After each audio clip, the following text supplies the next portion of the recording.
All right, now everybody, welcome to Tennis Channel Inside In. Off season is still going on, almost wrapped up, but we have a lot to talk about in the world of sport, in the world of tennis. I'm joined now by our guest, a Tennis Channel colleague of mine, somebody that I think everybody out there should be buying stock in the sports broadcasting world. Maybe, investing in, maybe making some bets on, which we'll get to. But Dani Klupenger, you know her on the Tennis Channel broadcasts, on everything that we do. Live on the line for Bally Sports as well. Dani, thanks for joining the podcast. This was a long time coming, but thanks you for coming on the show. Money Mitch, I'm so excited to be here. This is going to be so much fun. And gosh, this Tennis Channel family has just been so supportive since I joined the squad. So I'm excited to sit down and do this with you. Yeah, I'm excited as well. I can see in the video there we got some Midwest weather acoustics going on in the background, but Yep. Good old Chicago. Left LA literally almost exactly a year ago for this show on Bally Sports. And had to get something with a view, because if I was going to leave the beach and the sand, I needed to at least see the buildings. But thanks to the lovely weather, like you said, you can't even see it because it's so foggy. No, you can't. But it looks good. Place looks good. Obviously, Christmas tree looks good. Very, very good there. Starting kind of this journey, and it's funny, I ask the tennis players what their story was, their origin story, so to speak.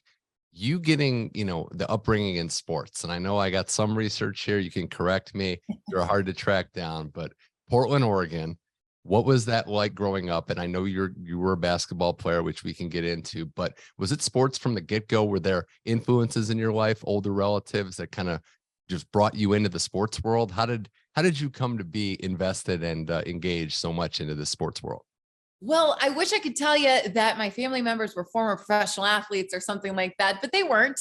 We were just big sports fans growing up. In Oregon, there's not a whole lot of professional sports. So you love the Portland Trail Blazers. At the time, they didn't even have a soccer team. So really it was live and die between Oregon and Oregon State. And you landed on one side or the other, and you just bled for that team, right? And my entire family went to Oregon State. So the idea of rivalry, the idea of competition, and watching those games from like a little teeny tiny tinker toy to now, that kind of got the fire burning. I grew up on a farm in the middle of nowhere, and it's not even a farm, it's a nursery, it's plants. Yeah. And so you had a lot of backyard space to run around, be competitive, and basketball hoop on the nursery grounds. So used to just go outside and shoot hoops for hours and hours. And I just fell in love with sports. I loved to be around it. And those people were the people that I tended to want to be friends with. I just looked up to everybody that had, especially athletic ability. It was like, I want to try and be like them. Right. So that's basically how it started. So a couple of things I want to get to. First, I knew you were on the Oregon State side of that rivalry. I don't really have this question to ask to people, the dynamic, is it kind of the little brother and the big bad Oregon Ducks? Cause they're the Nike sponsored team. They've got all the hype. Is that kind of the vibe it's been? I know you were celebrating that win this year that kind of thwarted their pack. Yes, I'm so glad you brought that up. Oregon State did beat the Ducks this year. It was so much fun. And yes, it doesn't happen all that often these days, but it used to be more prevalent. It didn't always feel like Oregon State was the little brother, little sister to University of Oregon. They used to be much more competitive. And that's why we're excited about getting glimpses of what we've seen this year. But it's based on where you grew up, who you grew up with, who in your family went to where. I would tell you that most Oregon Duck fans, most of them didn't go to Oregon, but what do I know? I didn't go to Oregon State, so I can't speak on the matter, but I at least have a lot of family members that did, including my younger sister who's in the other room. So I feel like I can bleed orange and black. You mentioned growing up on the nursery, a farm essentially. Was there an adjustment period in your life, whether it was getting to college or professional world, where you had to adjust to city life, where it was, okay, I'm going to say not in Kansas anymore, but it's way busier, way louder. Everything's just faster, maybe more cramped? Mitch, I grew up on a Klupenger Road. That's my last name, like literally middle of nowhere. My parents are trying to stream Tennis Channel at times and it's in and out of internet only because we can't get internet where I grew up. So yes, there was definitely a bit of an adjustment period. I went to high school in the city every day. So I drove about 35 minutes to high school. So I got a taste of it there, but really it was going to college in New York. Yeah. Learning the train systems and just seeing how many people there are there, and understanding that there's so many different cultures and people from all over the place all coming together. It was really, that was eye-opening and a really great experience for me. Was basketball always the one sport that had your heart? I know, it went on to college, but were there other games that I guess, what was it about playing basketball that really, made you want to keep doing it and get better every day? I was good at it. I mean, it Okay. starts there, right? Yeah. I played softball and soccer growing up, as well as basketball. My grandpa used to tell me soccer was just conditioning for basketball season. So it was never really something. People will probably disagree, especially with this World Cup going Yeah. on right now. But at the time, it didn't interest me that much. It was a lot of running. Softball was probably not enough action, in my opinion. So I think that basketball is what I just gravitated towards. And I was much taller than people when I was younger. So I was actually in the post, which is bizarre to think about, because I'm nowhere near that height. I'm 5'9", so I really haven't grown all that much. But I think my height helped when I was younger, and then I kept wanting to be better and better. And there was this basketball player who's actually a college coach now. Her name is Jackie Stiles, and she was known for making 1,000 shots a day. And so I made that my mission. I'd go outside and for hours and I'd make 1,000 shots a day. And my goal was to play D1, and I wouldn't even entertain D2 offers. I didn't care. I really wanted to stay on the West Coast. I ended up in New York mostly because of broadcasting, but once it became my focus, I didn't play any other sports once I hit high school. It was travel ball year round, laser focused into basketball. You go to high school basketball practice and you'd get in the car and you'd go to AAU practice and things like that. It's the same story with these tennis players as well. It's just my sport happened to be basketball. Doing the math with how old you relatively are and where you 31. It's okay. I so, can say it. So I was doing the math on where you grew up. Is that Brandon Roy? Was that the one that you were looking at? Yeah. Yes, I love Brandon Roy. I could still cry thinking about the day I had to read the front page of the Oregonian when he retired. But yes, I love Brandon Roy. But there was a point right before him. It was like Bonzi Wells, Derek Anderson, Rasheed Wallace, Scottie Pippen, even for a hot second, and Steve Kerr. Damon Stoudemire, the Jailblazers, you know? Oh yeah. So what was the process like of you going to Stony Brook? Was there a recruiting process? You mentioned it. You were so focused on going D1, that was D1 or bust. How did that process look like? And I know can be taxing for anyone, let alone a 17-year-old kid trying to get to that goal. Absolutely. And luckily I played on the most competitive AAU team in the state. Had a lot of really great players on my team that also went D1. So that recruiting process started young, really young. And you start getting letters like before you even understand what college really is. And then I started to really get heavily recruited by schools like Colorado State, New Mexico. University of San Diego was always my dream school, but they came in a little bit later than I had wanted. You had some of the like UC Santa Barbara schools, some of those West Coast schools, Portland, University of Portland. But Stony Brook really obviously wasn't a school I was familiar with or had heard of. But at the time, the head coach there was from Oregon originally. So she recruited with my AAU coach. And she liked I liked the familiarity of her being from Oregon. So that was initially how that started. You're allowed to take 5 official visits when you're in trying to pick your college or where you want to go. I only took 1. I went to Stony Brook. I went into their journalism department. They showed me how that they were going to be able to I told them, I want to be on TV one day. I want to talk about sports. They told me they could make it happen. And I literally committed on the spot. That's very fascinating, kind of setting up your next career and some of the stuff I wanted to go over. But I just want to add one last point to your basketball career, the 3-point shooting accolades, finishing in the top 5 there when you finished up. You were kind of like ahead of the curve, maybe in this 3-point revolution, 2009, 2010. That was your game. And now you watch the NBA, it seems to be everybody's game. Absolutely. Like, why weren't we playing now, like we were then, or back and vice versa, playing like we should switch it up, right? I've always wanted to be a run and gun kind of player. And that's exactly how we played growing up. But yes, I never met a 3-point shot that I didn't love. I'd stay out of the paint quite a bit. Don't want to mess with face and elbows and like all that. sort of deal. So it wasn't the best rebounder in the world, was definitely not getting some buckets inside. But yeah, I think I got out of the parking lot and I felt like I could be in range. So I loved the deep ball. And my license plate in high school was Dani 4-3. So Okay. All right. that was always my thing. You got to be able to shoot. If you have that, you have to back it up. Like you can't just have that. A little bit of an ego here. Yeah. Yeah.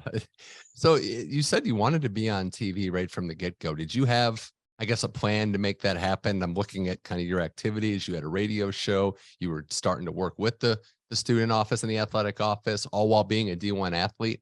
Was that the plan, to just try to take on as much as you could given the limited free time you had? Yeah, definitely limited free time. Even more so as a basketball player, because there really isn't an off season, especially like winter break when people got to go home. That was like the main part of our season. But yeah, I always have had a curiosity about me. I was never really in the drama, but I needed to know about all the drama. Always had this, I always thought I wanted to do like red carpet, e-news. And while I've never done that, and I still would love to get a nice little pretty dress and do something like that, sports was my avenue. And right away, I realized that the journalism classes that were sports reporting based were in the middle of my practice time. So I was going to have to get to be creative. And now there's videos all over the place, but at the time there wasn't a lot of content like that. So I was one of the first, in at least in my circle of people that I knew. I started a web show for the Stony Brook University Athletics website. I shot and edited features on all of the different sports and begged them to let me come up with like a 10-minute show once a week that I would shoot, edit, produce. They wouldn't have to do anything other than allow me to put it on the website. Wow. And somehow, I mean, it took a while of convincing. They eventually said yes. And because of that show, that was the reason I got my first job right out of school. And it takes people believing in you and saying yes for you to be able to kind of reach those milestones. So while, yes, I worked hard, I tried to be creative. Yep. It really takes special people to see something in you to say yes. Well, I think every college student should listen to that and realize that there's no excuse for not working. There's no excuse. If you're able to do it, balancing Division I athletics, I think there's time that can be made. It might not be ideal. You might have to make sacrifices like you did, but it's possible. The last thing I have in here, and I just want to verify that this is true. Were you the homecoming queen? I was.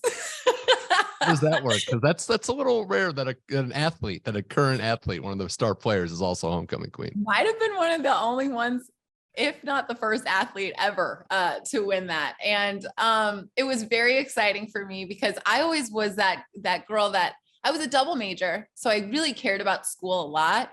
I really cared about those extracurricular clubs too. I always wanted to be involved in some sort of way. I was a student ambassador.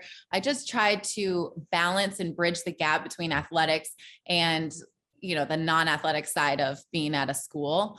And I think through that, I just met a lot of people. And so when it came time for that award, it sounded so fun. I was a homecoming princess in high school, never won it. Okay. And then to go out on the football field and win homecoming queen in college was really special. And to see my teammates all there and like all the rest of the athletes and the student band. And it's still for sure my favorite part and favorite memory of college. That's so funny. And it would have only been better if it happened at a basketball game that you were playing in. Like you just come out of the locker room with like a Gatorade bottle, accept the award, and then have a good second half. Run back inside.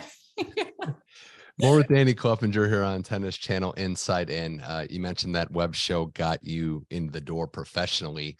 Did you have a set plan for maybe not so much like the jobs that you were doing, but a strategy of I'm just going to chase whatever job, I'm going to move wherever the opportunity is? Or was it maybe more slow and wanting to set up roots in a current city? If you can just talk about your process for starting your career. I was under the impression you never say no to an opportunity. And even if there's an internal struggle of how are you going to make it to this city because you don't have any money, figure it out. And just tell the people that are hiring you yes, and not all about the 10,000 excuses that you need to make that happen. Just figure it out on your own. And that's kind of how I've operated ever since then. Moving is scary. I moved immediately out of school. I got a job. It was right when the SEC network launched. and it was at the University of Tennessee. They were coming up with their own broadcasts, which is very much now mostly student run. But at the time, they needed a full-time person to cover their teams. So they had me do that. And they were like, can you shoot? Can you edit? So I just kept saying yes. I would wake up early on the rowing boat at like 5, 6 a.m. And then I would end at the soccer game that doesn't get over till like 9:30. And then I would go back and put together the highlights for a package. They're long, long hours. I was living in low income housing. It's not like you're getting paid a glamorous lifestyle whatsoever. But, you know, I think it was being open to so many different sports that helped me become well-rounded. I know that people say, you know, be an expert on one, but I've always taken the mindset of be an expert on a lot of them, or at least a jack of all trades for that matter. So you can speak a little bit about a lot of things. And that's what I focused on. And because of that, I think more and more opportunities came. And eventually I got to go back to the West Coast and get to where I am now. But I just don't think saying no. I don't think you say no until you get to a point in your career where you finally probably can be a little bit more choosy. But even to this day, I still would get hives saying no. Well, and also to go on what you said, which is 100% correct. Also, don't be afraid to lean on your experts, be prepared and be ready. But I find that, and it's not just a young person problem. I don't want to be punching down, but you don't have to be the know-it-all on any topic. Even if you do know a lot about it, it's good to lean on those experts and kind of learn and rely on some people that might be better off and more, expert than yourself. There's no other better example than me working at Tennis Channel. I mean, I did not have a background in tennis. I have a background in athletics, and I have a background in professional sports. I've worked in multiple professional sports, but I know when I'm sitting there with Prakash, or I'm tossing to the studio with Jason and Jim and, Tracy and Austin and all these people, those are the experts. I'm just there to facilitate the conversation and hopefully bring the curiosity that the fans, the viewers have as well, in trying to figure out the mindset behind something, the reasoning behind something, the strategy behind something. But it's not my job to spread that. And I think you have to put your ego aside a lot in this business and just realize that you don't know it all, but there are people out there that know quite a bit that you can learn from. And so I would say that Tennis Channel is the best example of that, especially for me and what I do. Did you have broadcast idols, anchors, personalities you looked up to?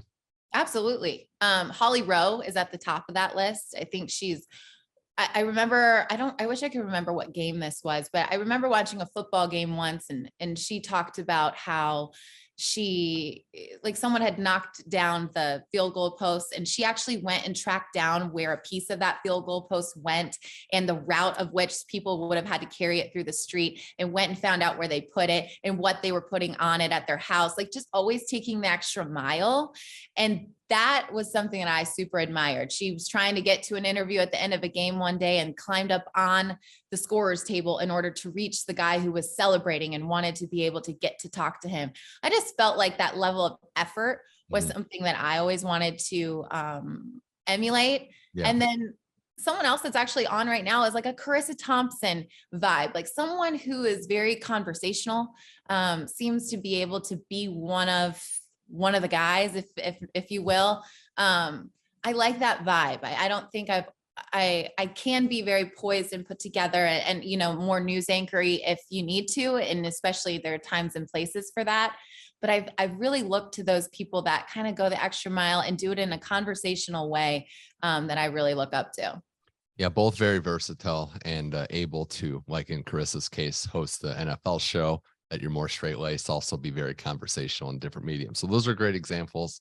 The Tennessee experience, what was it like? I know that was kind of the first big job and you're working hard for little money, but what was it like being down there in the South, in that market in particular, with some of the most passionate fans in the United States for their Vols, which at a time you were there, it wasn't exactly the golden era. Maybe now it is, but not so much then. Now it's great. But yeah, back then wasn't so much. But to see that level of fandom in the SEC is something I will never take for granted that I got to see up close and personal. Being on the sidelines of an SEC football game and just standing down there and hearing that, you can't even hear the person next to you as you like literally lose your voice just trying to tell the person next to you a sentence. It's so unbelievable how passionate they are. And it doesn't matter the sport. Everyone pays attention to every sport. It's not like it's just football or bust or basketball or bust. People are out there on the tennis courts. People are out there knowing who won the rowing championship. Yeah. I mean, everyone is so glued into their sports down there. Softball would sell out. I mean, that's what made it fun, is because there was no discrimination of sports. It was, let's just champion everyone. Yeah. And that particular school has an entire Lady Vols section, right? So you have the Lady Vols and you have the volunteers. So there's just as much love and separation of fandom for women's sports as well. And being a women's basketball player, I called my first ever basketball game as an analyst, and sitting behind me in the stands, right behind me in the front row, was Pat Summitt. I mean, yeah, it doesn't get any better than that. No, it doesn't. And it's so true. I have a friend that was a Vol, born and raised in the state of Tennessee. Not what I would ever consider a baseball fan, but just in the last few years with this baseball renaissance, he's watching every game, texting me updates on how they're doing. And it just speaks to the passion there. From that stop, was it the St. Louis Rams job that kind of was the break that you were looking for? And, in a way, it kind of got you out to the West Coast. When they moved, you kind of went with them. And so was that job the job that kind of started to be that step up? 100%. And it really started with a guy I shared an office with, or he was down the hall from my office at Tennessee, went on to work for social media for the Rams, let me know that they had an opening. And I got my foot in the door there. They had like 300 applicants. I remember them telling me at the time. And when I got offered that job, I was so excited. But also, you have to remember, I came from Portland, Oregon. We don't have an NFL team. So I was very into college football, but NFL, nope. Didn't know a whole bunch of like the differences. Like once they left college and went on to the NFL, I wasn't really paying that close of attention. So this was step one of learning something entirely new. Luckily, when I got there, Jeff Fisher was the head coach. And I remember passing him in the hallway with my mom on like my first day when I was like, she was helping me move into my new office. And he said, I'm going to take care of her. And he really did. They talk. I sat next to him at the combine. He'd tell me what he was looking for. The scouts, the players, getting the insight to all that goes into that sport. Yeah, that was the jump up, right? The NFL is like pinnacle of football. So, and some of people's favorite sports, you got tennis, professional tennis, which is amazing. You got professional football. It's amazing. MLB and NBA. Like there's only a few you can choose from. Yeah. And to move from there back to the West Coast, where I always wanted to end back up, I didn't think it would happen as fast as it did. But yeah, just the magnitude of being on a team that had to move across the country and getting that experience, being a part of a team that fired their head coach in the middle of the year on that first move, and getting that experience and seeing how players deal with that, how the organization deals with that. I mean, there were so many intangible lessons that I learned from having that job beyond just what I got to do on the field and reporting wise, that I still look back to and understand, because you can understand what it's like for someone to lose their job, or what it's like for a player to get traded in the middle of the year, or what it's like for a player to get hurt in a contract year. It just it gave me a lot of perspective. I learned a lot in that job. And that's a great story on Jeff Fisher kind of taking you under his wing. And, I know it didn't end well for him with the Rams, but somebody in that position kind of doing something nice when they don't have to, it does rub off, and it does kind of, in my perspective and others as well, it prompts you to want to pay it forward and not kind of look down on anybody when you know what it's like to be on the other end of that spectrum and how gracious you are to get any sort of help. Absolutely. And, I feel like these days, and while some of it is very warranted, I do feel like a lot of what you hear is we're not championed as women in this sports world, right? But I have just had the complete opposite experiences of that. And I know there's others who haven't, but I've really been so fortunate to have so many men stick their neck out for me and give me opportunities and let me ask probably dumb blonde headed questions, and them actually correct me or help me grow or give me suggestions or, help give me some guidance along the way. And I've just been very thankful to a lot of men that I've come across in this business that have actually given me the opportunities to try something new, even though it may not be my initial background or what have you. They understand that I'm going to work hard and I'm going to learn. And that part's on me, but it does take somebody in a position of power to trust you. and to try to help you out. And I'm very thankful to those people in my life. In that same regard, we'll ask you when exactly did you call your first men's basketball game? What was the time frame there? It was actually while I was in California. It was probably 2018. And first men's college basketball game. It was with the Stadium Network, who's actually a part of this Sinclair bubble. And it was a WCC game, West Coast Conference game, Pepperdine. And I was an analyst alongside Scott Hansen. And it was so cool to be able to react, being an analyst on women's basketball games was one thing, and loved it. As I said, Pat Summitt sat behind me, but to get the respect to do men's college games was a big deal. And to do it at a WCC level, especially as someone that grew up with the WCC and the Pac-12, huge deal. And from there, they kept assigning me games. And I kept going all over, traveling and covering men's college basketball, which it's faster, they're more athletic. And it was a really special thing for me to be able, there was a time I went back and called a game at University of Portland where I went to my first ever basketball game. That was pretty nostalgic for myself, for my family. But it wasn't like they gave me a one-off opportunity. They gave me a one-off opportunity. I came super prepared. I did, the best that I could do. And I at least did well enough that they asked me to do it again. And so you had the opportunity to grow. So I'm really thankful to the people at Stadium. I still work with some of those people now for giving me the opportunity. Did you feel like added pressure with that? I know it's tough, and then there might be some on the outside that look at it like, it's a woman calling a man's sport. I think you having the credibility of being a broadcaster, but also having played the game at a really high level, probably lessens some of those criticisms, I would hope.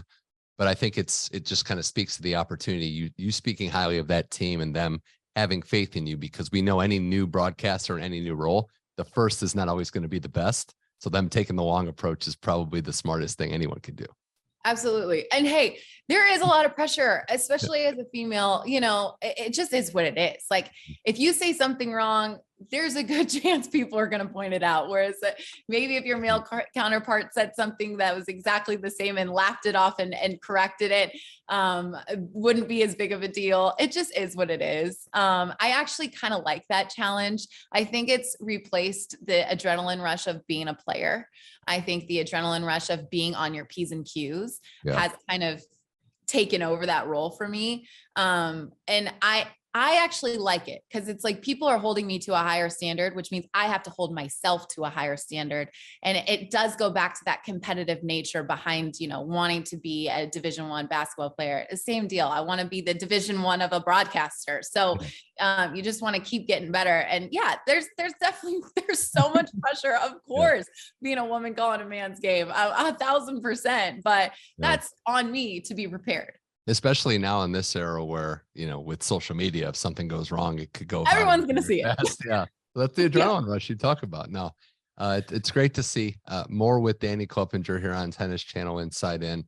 We get to the Tennis Channel step. How did that opportunity come to be? I know there was some court report opportunities originally. I think how you got your foot in the door, the updates, and then ultimately getting to work with Prakash Armitage and take this show on the road worldwide.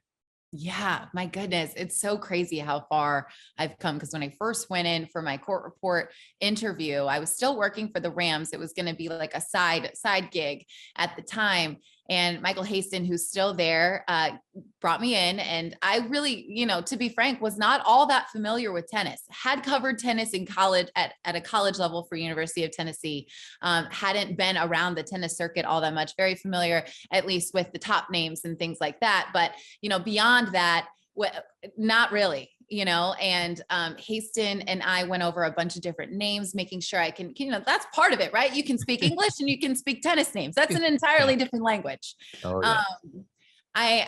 Chris Budden, who's now with ESPN, she had done court reports and I had worked with her in Tennessee. I called her up. I said, hey, can we go over the top 50 and go over everyone's names phonetically so I don't sound like an idiot? And that helped.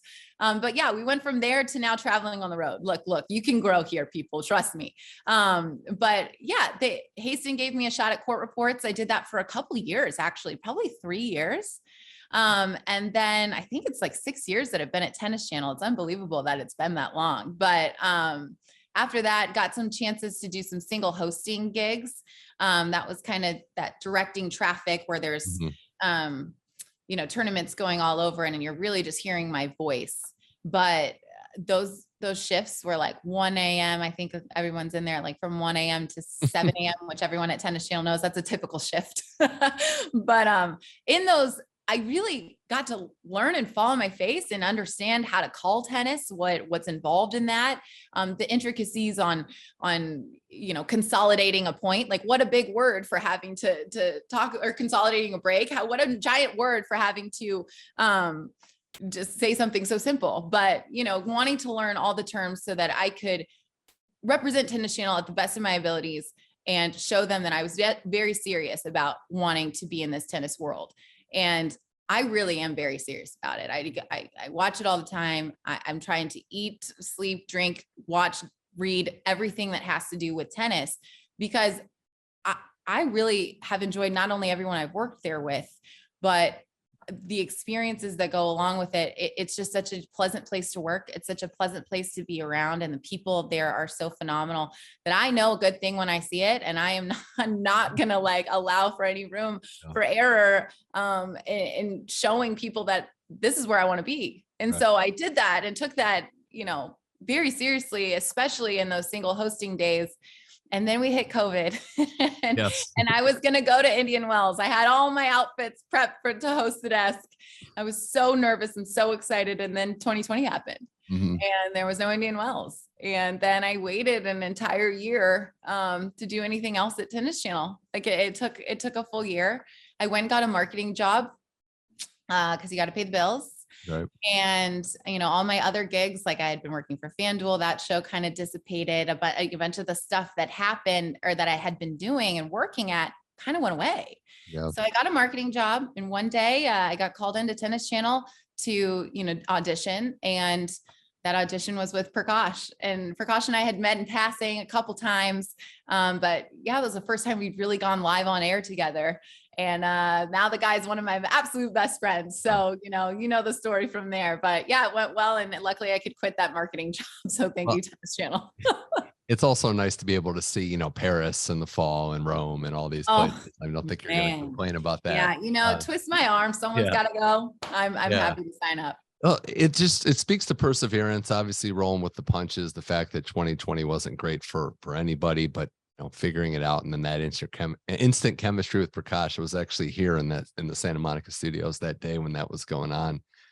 We kind of knew there was something to it, and he's somebody that you can rely on. He's got the credibility with his name, first of all, his experiences in the game, but also how relatable he is, that you guys on these interview desks, which we can talk about now, the fact that you're getting these players, these top name players immediately after big matches. There's got to be, that's where the adrenaline juices kind of get going, right? Because here comes Novak Djokovic or Rafael Nadal after a big win, and you're the first person they speak to on live television. Absolutely. And these are people and players that I have come to admire, that while they're speaking, I'm actually getting chills while sitting there. And that doesn't go away, because at the end of the day, Mitch, we're all sports fans. Right? We all like the idea of a winner and how do they get to be in greatness and how do you get there, and listening to the insights, especially after a big match, it's hard not to get chills and see it. The passion also from all the fans, like in all these different countries, and how passionate they are about their specific countries, that has also been super eye-opening for me as well. That gives me chills each and every time. But yeah, these players, getting to hear from them, that is of course an adrenaline rush, knowing that they're coming in, making sure, all the papers are out of the way, is my coffee out of the way so it doesn't spill on them, like make sure that there's no wire or anything, I just wipe off my hair that sheds all the time off the desk so it's not near them. But yeah, there's always a little bit of an adrenaline rush there. But gosh, I just feel so privileged to be able to sit there with these athletes that are just truly remarkable. And even the young ones that are coming up, like a Ben Shelton, who comes to our desk in Cincinnati with this swagger and this confidence. It's like, man, when I was 17 years old, I was not like you, but I'm sure glad that there are 17-year-olds out there that can learn from you, because this is cool. Yeah, you mentioned the crowd support too. The first year you went on the road, it wasn't the capacity wasn't, allowed. So now this past year, it's been like where was this? Like how much we missed it. And you're catching tennis at what I would say is a pretty ideal time. The greats are still hanging around. Unfortunately, they're dropping off, which is to be expected. But this new uprising of players is coming, and I think we're prepped for this generational battle that's about to take place, where the old guys and girls are like, I don't want to give this up, and the young players are like, no, you're going to give this up, or I'm going to take it. I don't know, Mitch. I don't think Novak Djokovic is backing down anytime He's soon. the one. He's the one. The last few tournaments, my goodness. He's in his own class, always should be. But the influx of young talent, I would argue, has never been better on both tours. We're looking at players as teenagers into their early 20s that are ready for their moment way quicker than we, I think, have seen in the recent memory. I think that also just has to do with the availability of resources around you. I think the sport will just continue to grow, right? Because you see what people used and what worked, and now you have access to that and so much more, so many more tests that you can see that you need help with whatever. So many more, someone there for your mental health, someone there for your physical health, someone there for your nutrition, someone there for, you're just addressing so many issues that could come up with age at a younger age. So now you're above the curve, ahead of the curve for that matter. And so I think that's why you're seeing so many young players find success at this age. And I think there's a little bit, correct me if I'm wrong, but I do think there's a little bit of this camaraderie of, hey, my social circle is doing well. I want to play well. Like you see the Tommy Pauls and the Taylor Fritzes and the Riley Opelkas and all of them. Like, they're all buds, and they're all like, tide lifts all boats for sure. Yeah, exactly. That's 100% true. I also just want to add, and I do think sports, athletes are playing longer because of science and technology and training, but I don't want to take for granted the unicorns, right? Tom Brady is Tom Brady. Like not everyone's going to play that long. Novak Djokovic, who we just talked about, like he's going to succeed into his late 30s, maybe even into his 40s. That's not normal. And it shouldn't be. There should be a reserved spot for the true great Serena Williams, who just retired, that while it's great we're seeing these players longer, there's certain things that are only going to happen for the very best because that's who they are. Absolutely. I mean, you said it best. Like it's interesting because Novak Djokovic, I can say, came to our desk. It comes to our desk quite often, but a lot of the times he stays after it and talks a little bit more, like loves basketball, like wants to talk about, he had a great relationship with Kobe Bryant. And that one really stuck with me when he was talking about that relationship, because he is at the pinnacle of the sport. You don't get any better. And same with Kobe Bryant. He was at the pinnacle. And so those people surround themselves with each other because only they know what it's like to breathe that air up there. And so only they can really speak to what it's like once you get up here. Like, what do you do once you get up here? Only a few people in the world ever can talk about what the air is like breathing up at that level, and it's so interesting to hear about how they all actually find ways to talk to one another. Because like you said, they're so few and far between. I had Jim Courier on the show a couple of weeks ago, and it was like, his air is something I never will breathe. It's like talking about Alcaraz. I'm like, you're one of the only people I know that I could ask this question to about what it's like to be number one, because I have no idea, and we don't, us civilians don't have any idea. I know another thing about you that I want to bridge with tennis is that you're a bona fide sneakerhead. Oh yeah. Yeah, like you put your level above most, is what you're saying. I'm just saying Nick Kyrgios and I might have similar shoe games. I'm just saying.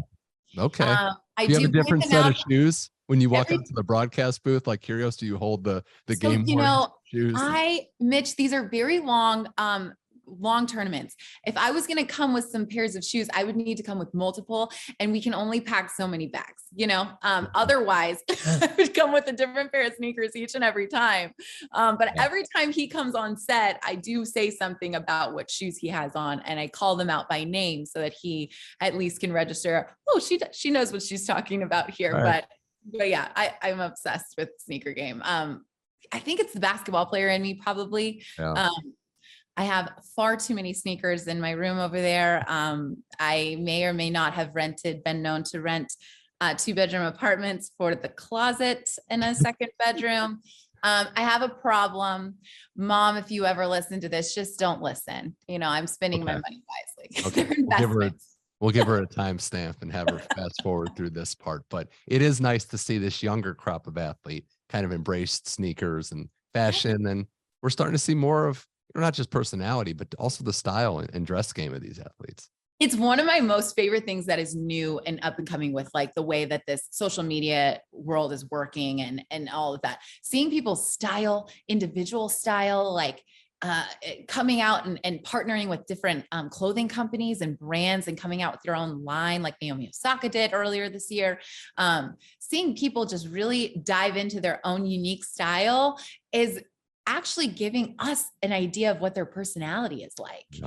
You know, and Nick Kyrgios coming onto the court, I understand I'm not going to give an opinion one way or another in his red and white Jordan 1s. However, seeing those, I got texts from people that don't watch tennis that are like, who's this guy? Do you cover him? Like my phone from basketball players was blowing up about him.